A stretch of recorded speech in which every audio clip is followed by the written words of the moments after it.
An opening in the trees now cheered him, with the hopes that the church bridge was at hand.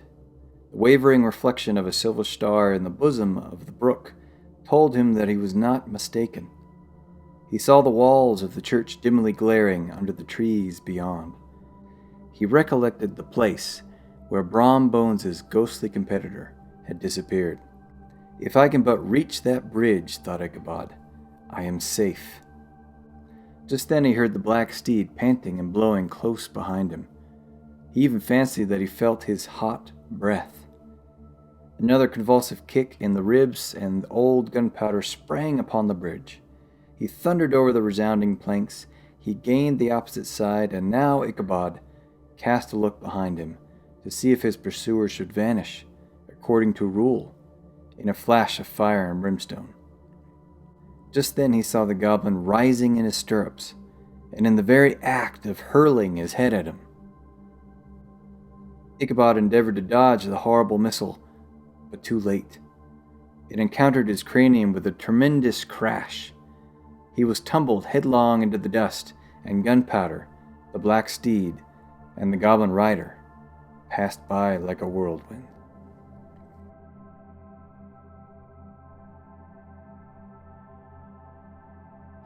Washington Irving's The Legend of Sleepy Hollow is one of the first scary stories I can remember experiencing as a kid. I actually didn't read it until much later in life, but it was Disney's animated retelling of Sleepy Hollow that probably began my lifelong love of scary stories. For those who don't know the story, The Legend of Sleepy Hollow tells the tale of Ichabod Crane, a lanky schoolteacher living in the New York village of Sleepy Hollow not long after the Revolutionary War. Ichabod thinks he deserves a more comfortable life, so he sets his sights on the daughter of a wealthy local, who Irving describes as a blooming lass of fresh 18, ripe and melting and rosy-cheeked as one of her father's peaches, and universally famed not merely for her beauty, but her vast expectations. However, Ichabod has a competitor for the maiden's affections, the athletic and good at everything, Brom. The people of Sleepy Hollow are a superstitious lot, and one of the most prominent local legends is that of the Headless Horseman. The legend tells of a Hessian soldier who was decapitated by a cannonball during the Revolutionary War.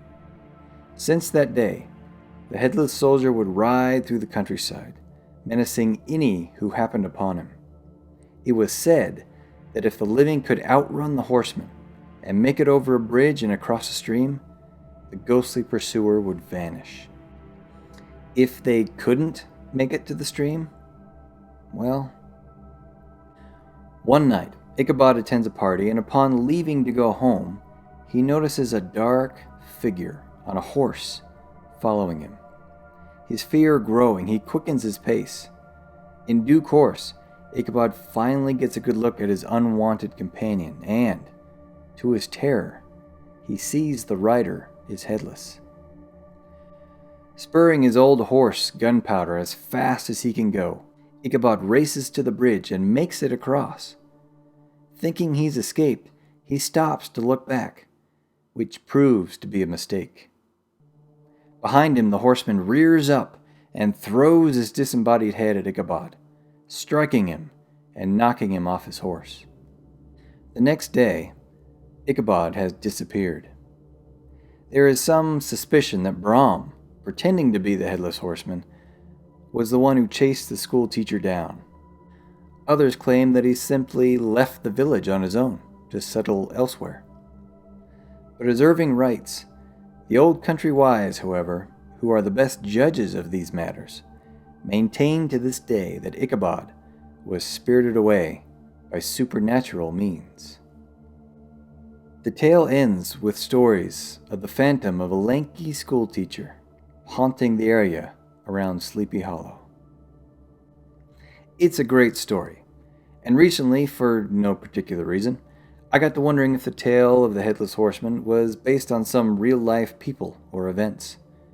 After doing some research, I think the answer is kind of. Tales of Headless Horsemen are actually fairly common, particularly around Europe. One I found was the Scottish legend of Ewan MacLean, the son of a clan chief who desired his father's title. One way you settled a disagreement like that was to go to war, and Ewan chose that option. Unfortunately for the young man, he lost his head during the battle. Stubborn as he was, Ewan didn't let a little thing like death stop him.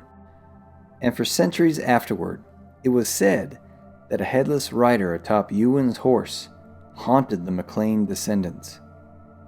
Whenever he's seen, someone is about to die.